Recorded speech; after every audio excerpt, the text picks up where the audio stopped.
Hi everybody, and welcome to Readers of the Lost Art, Les Amuse Bouches.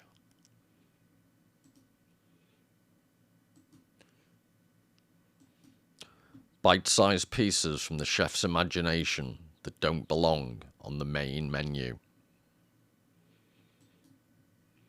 And today we'll be looking at a painting by Adolph Menzel, Das Balkenzimmer, The Balcony Room, from 1845.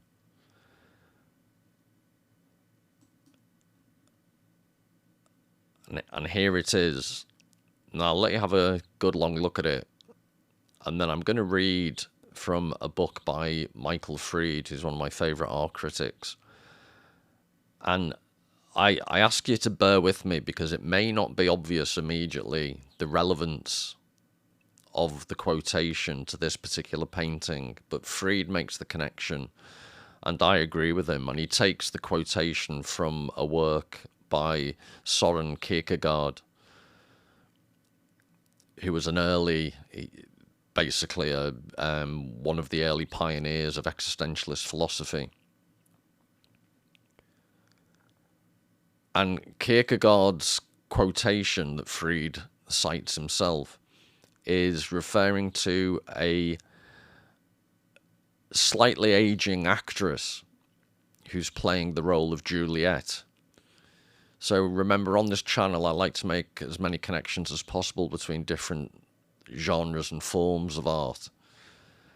And Kierkegaard's writing about the tension that's implicit in a theatrical performance and what the actress in this case brings to the role.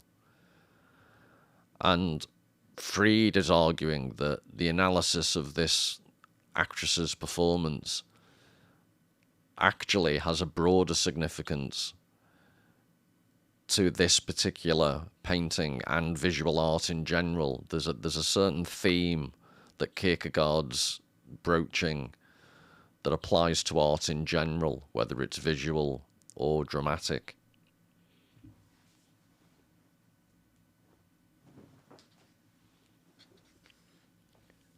So this is the quotation. It's from Kierkegaard's, so it's almost, very close in time, an essay Kierkegaard did called Crisis in the Life of an Actress in 1848. And this was a young actress that Kierkegaard greatly admired. And like I said before, but he was describing the different qualities that she put into a performance of Juliet when she played that role later on in life. So Kierkegaard writes, "Her indefinable possession signifies finally that she is in the right rapport with the tension of the stage. Every tension, according to the dialectic's own dialectic, can have two different effects. It can reveal the strain it creates, but it can also do the opposite, can conceal the strain, and not only conceal it, but constantly transform it, change and transfigure it into lightness. Thus the lightness is invisibly grounded in the strain produced by the tension, but this strain is neither seen nor suspected, only the lightness is revealed. A heavy object can weigh something down, but conversely it can also conceal the fact that it is heavy, and express its heaviness in the opposite way by lifting something up in the air. People usually talk as though one became light by casting off one's burdens, and this view of the matter is the basis for all trivial outlooks on life. But in a higher, poetic or philosophical sense, the opposite is the case. One becomes light by means of heaviness. One swings up, high and free by means of a pressure."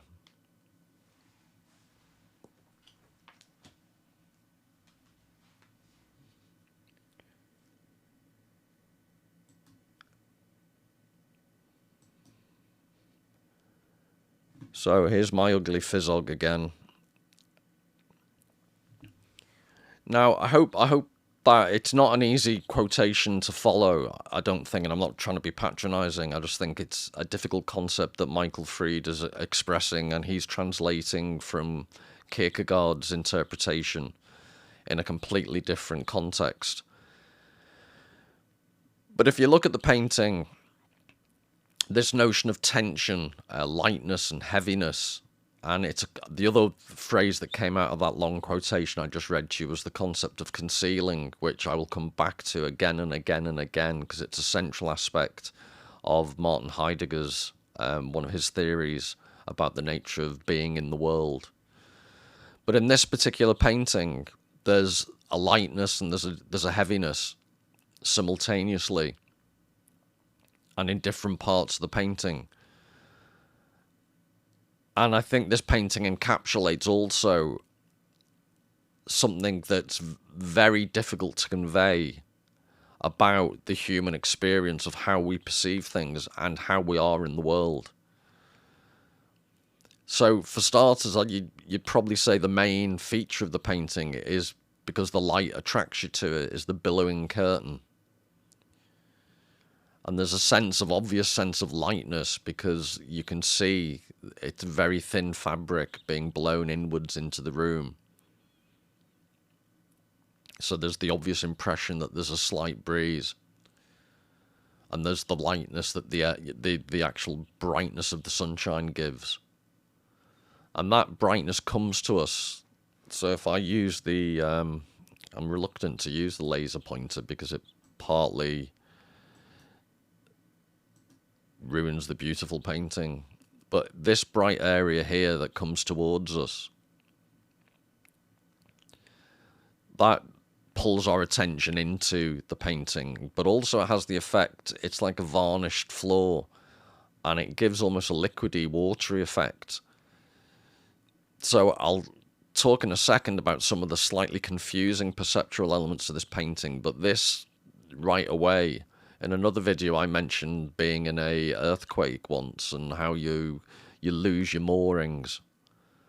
I think it was in the grain stacks discussion about Monet.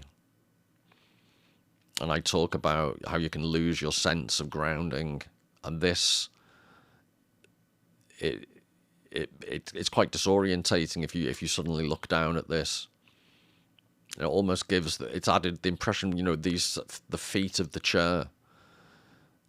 It's almost like they're floating on a lake almost. I'm exaggerating slightly, but I hope you get the sense that it doesn't seem as firm a foundation as a floor normally might be. So you've got that lightness, the light itself, you've got the lightness of the fabric, you've got the lightness of the idea of the wind coming in. And then you've got something very interesting. So in lots of ways, it's an unfinished painting. It isn't. This is how Menzel wanted it to be.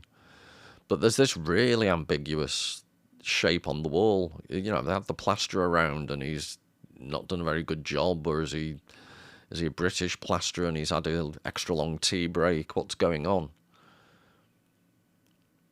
And there's almost, it's like there's almost like another painting frame there, but even that's unfinished. But one thing it does do is it makes the wall, without that weird shape, the wall and the contrasting colour, the lightness of the colour again, it has the effect of making this wall less of an anchor. So it reduces the solidity of what would have been a bracing anchor visually for the painting as a whole. So that's unfinished.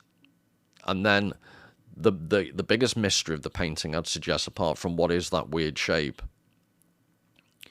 is if you look in the mirror and you see the reflection of the sofa, it bears no relationship to the actual sofa shown in the room itself.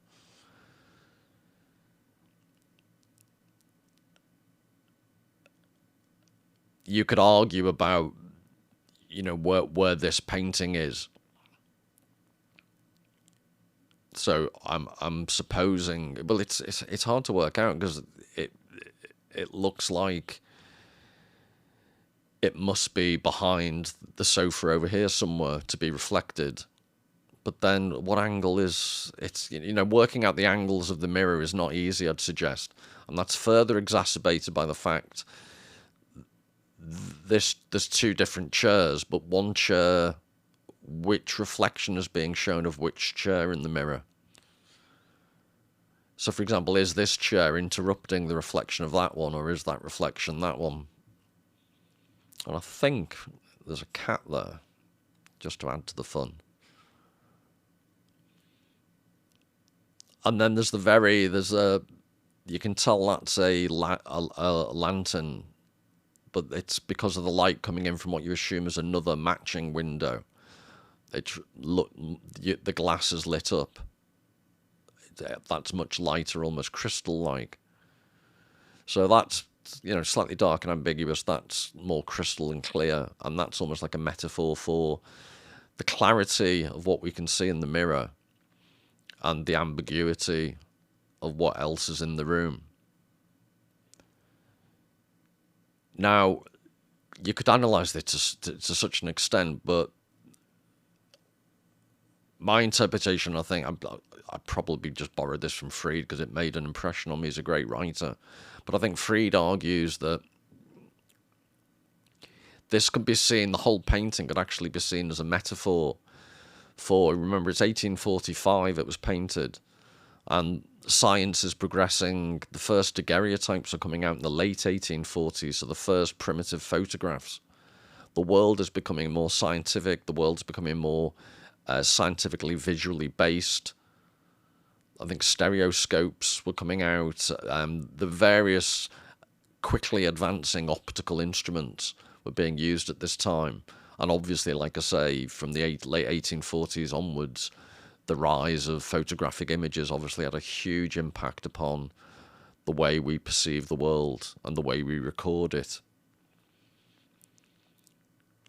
And the metaphor could be, this in a mirror is how we reflect. I'm deliberately using that word. We reflect upon the world around us. But outside visually accurate reflections, we have the actual, on the left-hand side of the painting, the way we actually live in the world. It's full of ambiguity and lack of clarity. So I'd argue that's the conceptual theme of the painting. Then there's also the practical question of, I mentioned before, what are the angles, and additionally, who's the person, or what's the point of view that an observer of this room would assume? What would be their position in this room? So it makes the viewer question their place in the room to get their bearings. And I'd argue this is probably how we do tend to see things. So our vision, our conceptualization of the room in the instant we come into the room or we look at the room, you're likely to notice the better lit aspects of the room on this side. And to the left, if that was in your peripheral vision, you wouldn't be paying it as much attention. You wouldn't actually see it in as much detail. And this is one of the things a photograph would include the whole room with no subjective bias, and it would film everything equally. Whereas as human beings, we don't experience the world like that. So it's a great portrayal of human perception, I'd argue. And then there's the subtlety of, there's two chairs, and if in Van Gogh's work, sorry, I had guitar then.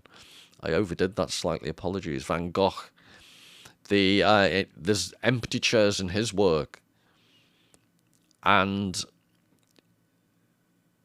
I think it was Martin Heidegger and Maya Shapiro had a big argument, not over the chair one, but I think the Peasant Boots, another painting by Van Gogh, and the idea was, I think Heidegger was concentrating upon what wasn't in the picture. He was talking about what the boots implied about the owner and the context of the boots that isn't actually shown. And Maya Shapiro was arguing, no, focus on the boots, you idiot. That's what's being painted. But in Van Gogh's paintings that involve empty chairs, I think in one painting he's left his pipe on the chair. So there is this sense of anything that's painted also involves a concept of what's absent. So who are the two people that normally use these chairs is one potential question, because there's no human figures in the room. But there is the sign of human presence in the sense of the empty chairs. And then Michael Fried argues that this chair could be deemed to be the more masculine chair because the darkness and the rigidity of the mirror is almost a more masculine presence when you've got the billowy, almost looks like a summer dress.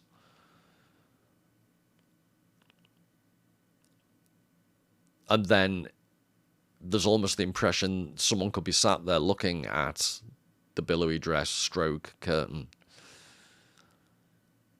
So there's lots of complexity, and just to illustrate that as well, you could argue, well, you know, it's just an unfinished painting. Menzel was an awful painter, but if you actually check up, there's detail. There's even here, there's curtain rings that are painted, very slight curtain rings, and there's a pattern on the surround of the upper wall where it meets the ceiling. So a lot of effort's gone into painting where Menzel wanted to put a lot of effort in, but he's deliberately left ambiguous and vague, and just the little patterns on the actual billowy curtain. So it's obviously, it's not an unfinished painting in the sense that, you know, he just lacked the technical skill. Even the carpet, while that's quite detailed, whilst the sofa next to it is just a smudge of paint almost. So for such a, superficially, when you first look at it, there's not an awful lot in. And I just think, of all the painters I can think of, this is Menzel's calling card. He does really seemingly simple or bland paintings that when you actually take the time to contemplate them, which a common theme on this channel is that we never do because everyone's got their face in a screen. But Menzel, more than most, rewards careful contemplation. And I always think his work makes me think about how we perceive the world around us in ways that a photograph never will or just cannot do. For all its technical brilliance and technical accuracy, this, through Menzel's eyes, is largely how human beings do practically see the world. So I hope you enjoyed that, and until the next time, all the very best.